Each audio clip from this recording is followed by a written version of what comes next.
Well,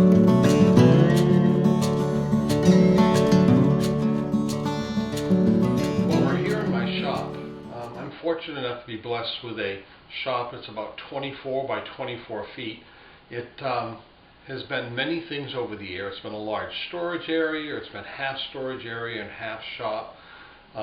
Since 2002 or so, it's been a shop that's been in the works. I've done a lot of stuff here. I made a lot of big furniture. I finished up with a couple of houses and made all of the molding. I made beds and hutches and bureaus and you name it. I made it here. A lot of stuff is big. But now that stuff is winding down. My house is full of furniture, and I'm not making one thing after the other anymore. It's more of a, every occasionally, once in a while. As you can see, great table saw, tools. I've got a contingency of other tools: belt sanders, drill presses, band saws, scroll saws. Over here we've got the jointer and planers, and a dust collector, even though there's still a lot of dust around. So we're doing pretty good as far as having a good shop, but now things have changed a little. I've had a lot of hobbies and interests over the years, and I've never really abandoned many of them, but they do go through their heyday where I run through what I want to do with them, and then they sort of wane and I go to something else. And that's been very interesting, particularly in retirement.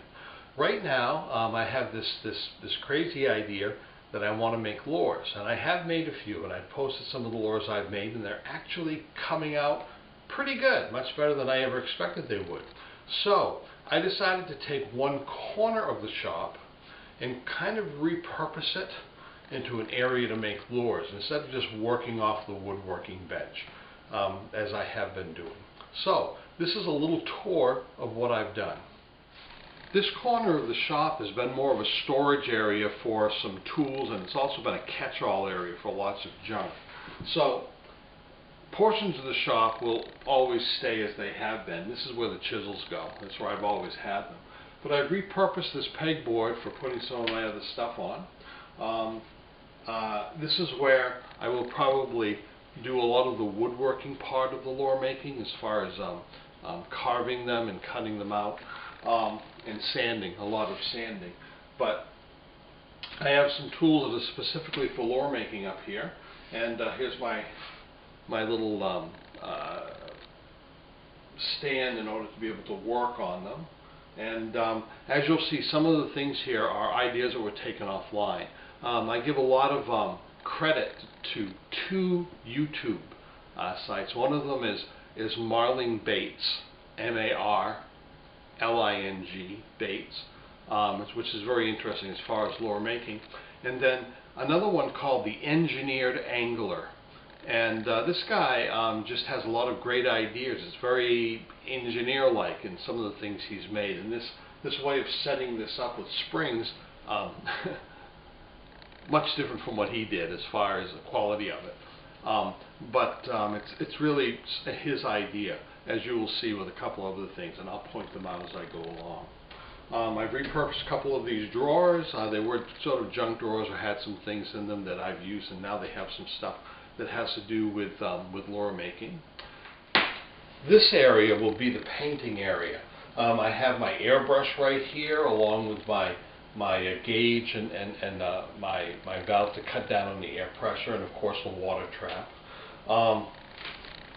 This idea came from Marling Baits. It's a large roll of paper mounted on a reel, and it comes down to the back of the bench, comes out to the front, and goes through this holder here, which has some bolts to kind of squeeze it on so it stays there.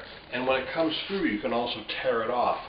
What I'll do with this is, when I'm painting, it'll be a protection area for the bench, but also a place to just try out the brush and see if the paint's coming out properly, and to try out the color a little bit to see if I've got the right thing going. Up here on this shelf is a mounting stick for my camera. The camera will screw on here, point down, because as I'm painting, I like to do some videoing once in a while and put it on YouTube. It slides out, and it moves back and forth. I have my hair dryer over here, which is used to dry the paint more quickly, so I can move on to the next coat or the next thing on the bait.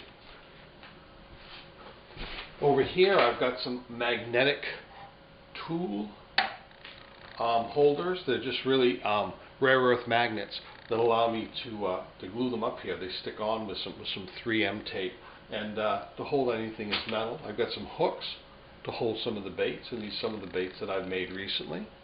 I have a nice radio with a little kind of a bass and stereo thing up there, which makes it sound good. My nitrile gloves, because when I'm painting, if I don't do that, I just end up painting myself all over. My hands look horrible, and it's hard to get off. And a few other things on the storage shelves, and some things yet to be placed as I figure it out, because this area is really new right now. My dryer down here, when I epoxy them, it's the rotisserie that turns them, and eventually, as a matter of fact, it's coming in tomorrow. I have a couple of UV light things, and I'm going to be using some Illuma UV so that I can dip them into it and then put them in the UV holder, and maybe in about 30 minutes they'll be hardened, and that'll be nice change from the epoxy. Even though I do have epoxy, and I'll keep using it. This area of the shelf doesn't have much on it right now, but there's good reason for that. I do have a lot of paints and airbrush cleaner and thinner and you name it, all that stuff that goes with airbrushing. But it's winter, and all of this stuff is water-based. And being water-based, it freezes. So what I have to do is I have to keep it all in the house. So there's a few months of the year it has to be in the house, and then a bunch of months where I can put it out here and have it easily accessible. So right now I have a tote, and I carry it back and forth because the stuff is pretty expensive, and if I let it freeze, it wouldn't be good. Under the bench is my air compressor. I've actually got 3 of them, but I have a large 80-gallon, which is overkill for this. I've got another one which is a 20-gallon, which is still overkill. This is a 3-gallon one, a Craftsman that I've had forever, and it's just about right. With a good regulator, you don't need a dedicated airbrush compressor. Over in the corner over there, I've got a bucket with some sawdust and a piece of cloth in it, and I use that to clean out the airbrush, and when I want to just spray some paint in there or spray some cleaner in there, it kind of soaks it up and holds quite a bit before you have to change it. Underneath here I have a drawer, and this is a drawer from a refrigerator. Our refrigerator recently died on us, so we had to order another one, but I kept the drawers, and I've been using them in different places, and with this one it's mounted under here to keep some of the things I'll need immediately to work when I'm painting. These are the small cubbies that were in the door of the refrigerator. So I kept them and screwed them to the wall. This is a small bureau that I had, and in it, for example, on this drawer, I've got hooks and split rings and a bunch of other stuff that I'll keep in there, some small stuff.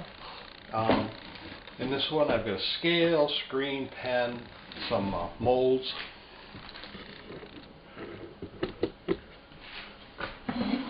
In this one, some of the tools that I need when I'm carving the baits and painting them. And in this one, a lot of the things that are needed for tying flies that I sometimes put on the trailer hooks on some of the baits, and paintbrushes. These are all dollar store paintbrushes. Believe it or not, these are too. And of course, the little paintbrushes that you use to put flux on pipe for solder, they actually work pretty good. Can never have enough cheap paintbrushes, because when you paint with them with the epoxy and with some of the glues and things like that, you pretty much have to throw them away afterwards. They're not worth much. So when you can get a handful of them for $1, that usually works out pretty good. And here was my attempt at making some eyes for the fish. I needed some larger ones. I have some holographic paper that I punched out and colored them with a little bit of acrylic paint, put some black paint on them for the pupils, and then they have an epoxy bubble over them. and they actually came out pretty good, and I'm quite pleased with them. So I'm hoping they work out. So that's a quick tour of the new area for making bait, and I intend to make a few through the winter and then fish them in the summer. This is all shot on a Sony SureShot camera. You know, just a little home vacation camera.